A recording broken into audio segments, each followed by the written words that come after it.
Assalamualaikum warahmatullahi wabarakatuh. Perkenalkan saya Nadia Anggraini dari Sistem Informasi Bilingual B 2018 Universitas Sriwijaya. Pada kesempatan kali ini, saya ingin mempresentasikan tugas saya di mata kuliah IRP atau Enterprise Resource Planning. Berikut penjelasannya. Pada kesempatan kali ini, saya ingin menjelaskan mengenai tugas dari mata kuliah IRP terkait Material Requirement Planning. Baik, langsung saja. Jadi di sini saya sebelum mulai membahas tugasnya, saya ingin lebih dulu membahas tentang apa itu netting dan loading.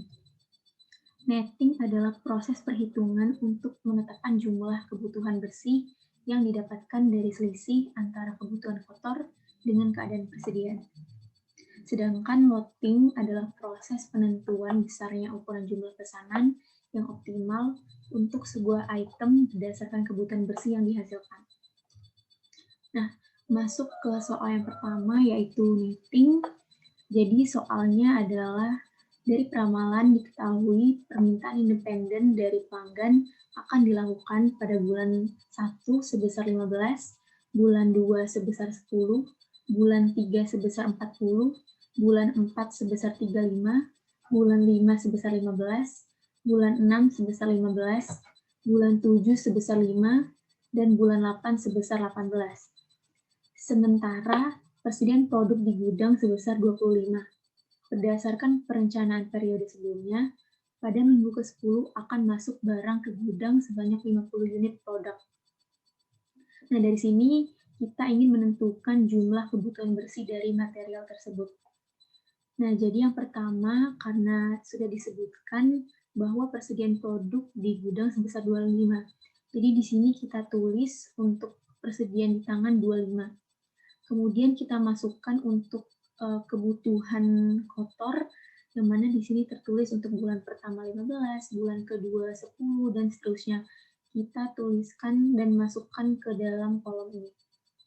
Kemudian untuk bulan pertama sebesar 15, jadi dari persediaan tangan, di tangan ini dikurangi dengan kebutuhan kotor bulan pertama, sehingga 25 dikurang 15 yaitu 10. Kemudian dari sini, dari 10, bulan kedua itu kebutuhan kotornya sebesar 10. Jadi 10 dikurang 10 sama dengan 0. Kemudian masuk ke bulan ketiga, kebutuhan kotor sebesar 40. Dari sini kita melakukan pemesanan yaitu sebanyak 50 unit produk. Dari sini 0 ditambah 50 untuk pemesanan yang baru dikurang dengan kebutuhan kotornya sebesar 40. Jadi 50 dikurang 40, persediaan tinggal 10. Dari sini masuk bulan keempat sebesar kebutuhan kotornya sebesar 35. Jadi dari 10 ini dikurang 35 karena tidak mencukupi, maka 35 dikurang 10 ini bersisa 25. Jadi kebutuhan bersih sebesar 25.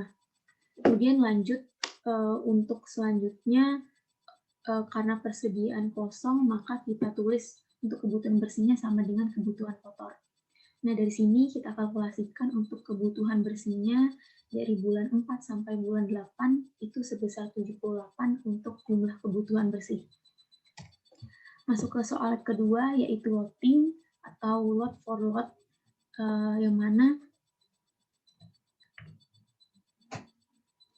tabel berikut kita mendapatkan kebutuhan bersih dengan ketentuan berikut.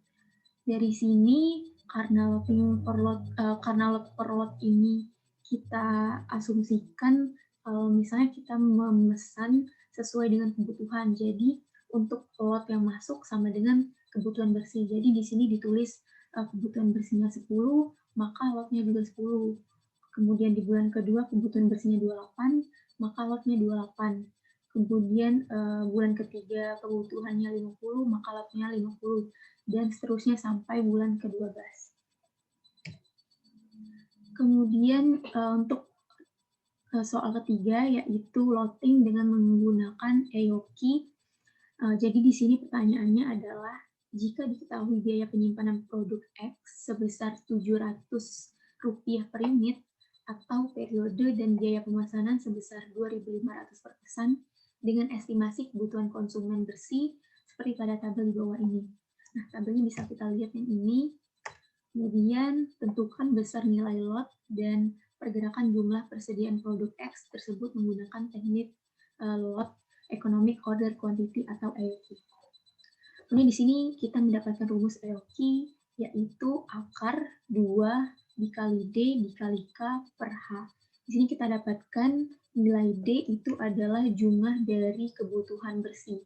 Nah, dari sini kita kalkulasikan, maka didapatlah angka 324. Kemudian K-nya yaitu biaya pemesanan sebesar 2.500, dan H kita dapatkan dari biaya penyimpanan yaitu sebesar Rp700 per produk. Kemudian di sini kita masukkan ke dalam rumus dan kita kalkulasikan, maka dapatlah angka 48,107 bla bla bla.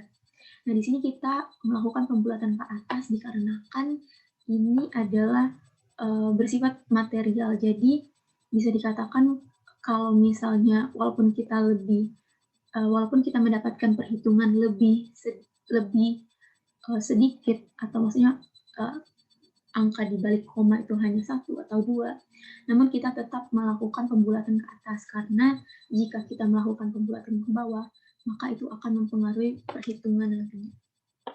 Nah, di sini kita mendapatkan nilai lot itu sebesar 49.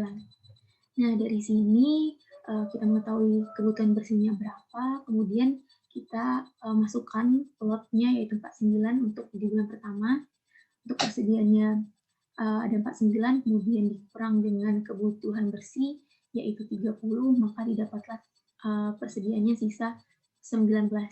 Kemudian masuk di bulan kedua kebutuhannya 24, karena ini kurang, karena persediaannya kurang lebih kecil daripada kebutuhan bersih, maka kita menambah pemesanan lagi. Nah, dari sini kita jumlahkan 49 ditambah 19 dikurang 24, maka didapatlah angka 44. Kemudian untuk bulan ketiga itu tidak ada kebutuhan, jadi untuk bulan ketiga persediaannya tetap jadi sama seperti bulan kedua. Nah, di sini masuk ke bulan keempat, kebutuhannya sebesar 28, jadi 44 dikurang 28, hasilnya 16. Dan masuk ke bulan kelima, yaitu kebutuhannya 54, dikurang dengan 16, maka jumlahnya 11. Kemudian masuk ke bulan 6, itu sebesar 23, dikurang dengan 23, karena kurang maka ditambah pemesanan baru yaitu 49 ditambah 11 dikurang 23 sama dengan 37. Kemudian untuk bulan 7 kebutuhannya 10, karena masih mencukupi maka 37 dikurang 10 yaitu 27. Dan masuk ke bulan 8 kebutuhan 15, karena kita masih mencukupi maka 27 dikurang 15 sama dengan 12. Ini masuk ke bulan 9, yaitu kebutuhannya 29, karena persediaannya kurang maka kita lakukan pemesanan lagi dan didapatkan hasil perhitungan dari 49 ditambah 12 dikurang 29 yaitu 32.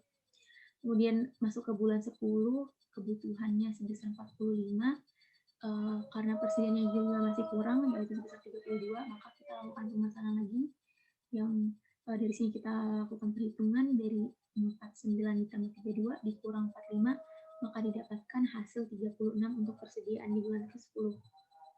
Kemudian masuk ke bulan 11, kebutuhan sebesar 26, karena persediaan masih mencukupi, maka 36 dikurang 26, jadi sisa persediaannya 10. Dan di bulan ke-12, persediaannya ada 40, karena kurang, maka kita lakukan pemesanan lagi, yaitu sebesar 49. Dari sini 49 ditambah 10 dikurang 40 sama dengan 19. Nah, dari sini kita bisa mengkalkulasikan biaya-biaya yang terkait. Jadi untuk biaya penyimpanan ini didapatkan dari kalkulasi jumlah persediaan produk dikali dengan biaya penyimpanan, yaitu ini 700 per produk. Jadi dikalikan, maka 307 dikali 700 rupiah, maka didapatkan 214.900 rupiah.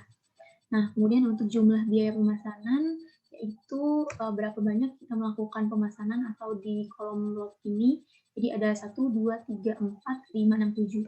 Ada 7 kali pemesanan dikali dengan biaya pemesanan yaitu 2.500 per sekali pesannya, maka didapatkan untuk biaya pemesanannya 7 dikali 2.500 didapatkan Rp17.500. Jadi untuk total biaya keseluruhannya yaitu kalkulasi dari biaya penyimpanan dan juga biaya pemesanan, maka didapatkan hasil Rp232.400. Demikian penjelasan dari saya mengenai tugas tentang netting dan loading di mata kuliah IRP.